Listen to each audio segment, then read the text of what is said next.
नमस्कार, मैं मनु पवार। पिछले कुछ समय से उत्तराखंड की ब्यूरोक्रेसी में एक ट्रेंड जो है वो हम देख रहे हैं, ख़ास तरह का।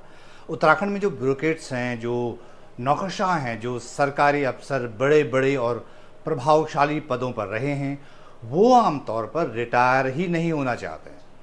वो नौकरी के दौरान इतने तगड़े जुगाड़ बना लेते हैं कि उन्हें समय समय पर सत्ता से अमरत्व भी प्राप्त होता रहता है।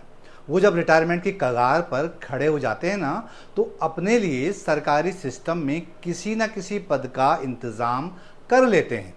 या तो वो उसी नौकरी में एक्सटेंशन पा लेते हैं, या तगड़े जुगाड़ से खुद को किसी आयोग में सेट करा लेते हैं और फिर सिस्टम का हिस्सा बनकर पोस्ट रिटायरमेंट की ज़िंदगी भी मज़े से काटते रहते हैं। ऐसे बहुत से नाम हैं, किसी एक अफसर का नाम क्या ही जो लेना। लेकिन पहाड़ की एक रिटायर्ड आईपीएस अफसर ने ऐसी नज़ीर पेश कर दी है जो आज तक नहीं देखी गई, नहीं सुनी गई। कम से कम मुझे तो ध्यान नहीं आ रहा। उन रिटायर्ड आईपीएस अफसर का नाम है विमला गुंज्याल, जो कि उत्तराखंड के पिथौरागढ़ ज़िले में व्यास घाटी के सीमावर्ती गांव गुंजी की ग्राम प्रधान बनने जा रही हैं। उन्होंने ग्राम प्रधान के लिए बाकायदा नामांकन किया। उनके नाम पर सर्वसम्मति जताते हुए बाकी दावेदारों ने पर्चा नहीं भरने पर सहमति जताई। इस तरह एक पूर्व आईपीएस अफसर का अब ग्राम प्रधान बनने का रास्ता साफ हो गया है। हमारे राज्य उत्तराखंड में ये अपनी तरह की अलग किस्म की परिघटना है। पूर्व आईपीएस अधिकारी विमला गुंज्याल इसी साल उत्तराखंड पुलिस में विजिलेंस की इंस्पेक्टर जनरल यानी आईजी के पद से रिटायर हुई थी। उन्होंने पुलिस विभाग में करीब 35 साल तक उत्तर प्रदेश और उत्तराखंड में सेवाएं दी। 2019 में उन्हें राष्ट्रपति पुलिस पदक से भी नवाजा जा चुका है। उनका अपना एक ऑरा है। वो चाहती तो दूसरे अफसरों की तरह ही कुछ और भी कर सकती थी, लेकिन उन्होंने अपने गांव वालों के आग्रह पर अपने गांव गुंजी में ग्रास रूट पर काम करने का बड़ा फैसला लिया है। किसी बड़े अफसर की तरफ से उठाया गया ये एक निहायत ही गैर पारंपरिक कदम है।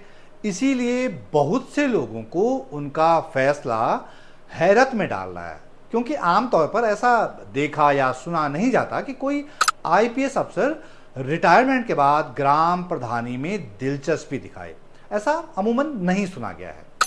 ये खबर हमें तो आश्चर्य मिश्रित खुशी देती है और बड़ी उम्मीदें भी जगाती है कि पहाड़ों में ग्रास रूट पर ऐसे अनुभवी, ऐसे ईमानदार और ऐसे सज्जन लोगों के आने से क्या पता कुछ पॉजिटिव बदलाव के रास्ते खुलने लगे, क्योंकि इसमें बड़ा मैसेज है। विमला गुंज्याल एक मिसाल कायम करती हुई दिख रही हैं।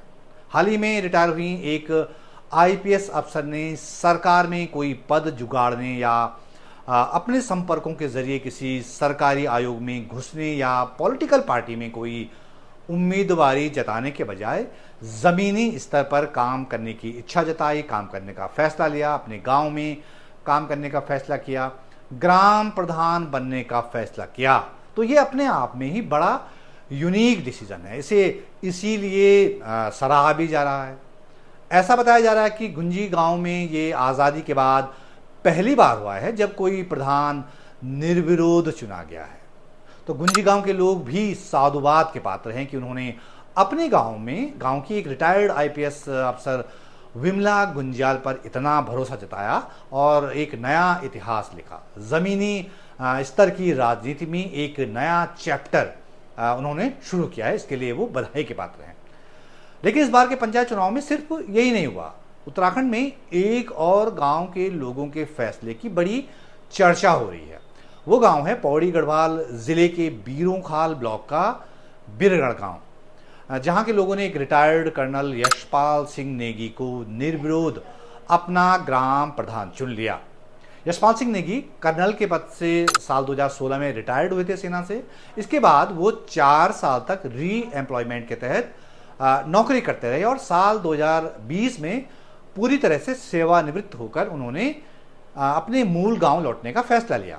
इस रिटायर्ड कर्नल ने पत्नी के साथ गांव लौटकर अपने पुरुषार्थ के दम पर अपने बंजर खेतों का कायाकल्प कर दिया। इस दंपति की मेहनत, इस दंपति की लगन और कमिटमेंट से वो खेत फिर से लहलाने लगे हैं। कर्नल नेगी ने इन 4-5 साल में ही अपने गांव वालों का ऐसा विश्वास जीता कि अब वो अपने गांव की प्रधानी करने जा रहे हैं। तो गुंजी गांव में रिटायर्ड आईपीएस अफसर विमला गुंजियाल का निर्विरोध प्रधान चुना जाना हो, या बिरगण गांव के लोगों द्वारा एक कर्मठ और रिटायर्ड फौजी अफसर कर्नल यशपाल सिंह नेगी को निर्विरोध ग्राम प्रधान बनाना हो, ये दोनों ही घटना, ये दोनों ही डेवलपमेंट हमारे राज्य के लिहाज से बहुत सुखद हैं। ये बात भी गौर करने वाली बात है कि अपने अपने इलाके में प्रभावशाली होने के बावजूद इन दोनों सज्जनों ने दूसरों की तरह किसी पार्टी से विधायकी या सांसदी के टिकट के लिए दावेदारी नहीं जताई, बल्कि अपनी जड़ों में लौटे, अपने गांव से इन्होंने शुरुआत की। वैसे भी हमारे यहाँ जो पंचायती चुनाव होते रहे हैं, काफ़ी समय से हम देख रहे हैं कि उनसे गांव का माहौल खराब हो जाया करता है। गांव की जो सामुदायिकता है, जो भाईचारा है, जो रिश्ते नाते हैं, उनको चोट पहुंचते हैं, वो हर्ट होते हैं। गांव जातियों ही नहीं, उपजातियों में बढ़ जाता है, इस दौरान खोले मोहल्लों में बढ़ जाता है, और लीडरशिप के नाम पर जमीनी स्तर से लेकर ऊपर स्तर तक सिर्फ लंपटों और भ्रष्टों की जमात ही तैयार हो रही है।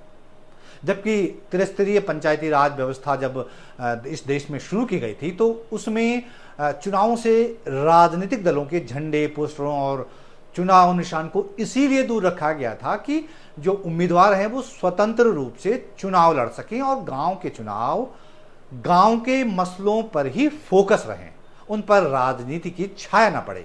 लेकिन ऐसा बाद में हो नहीं सका।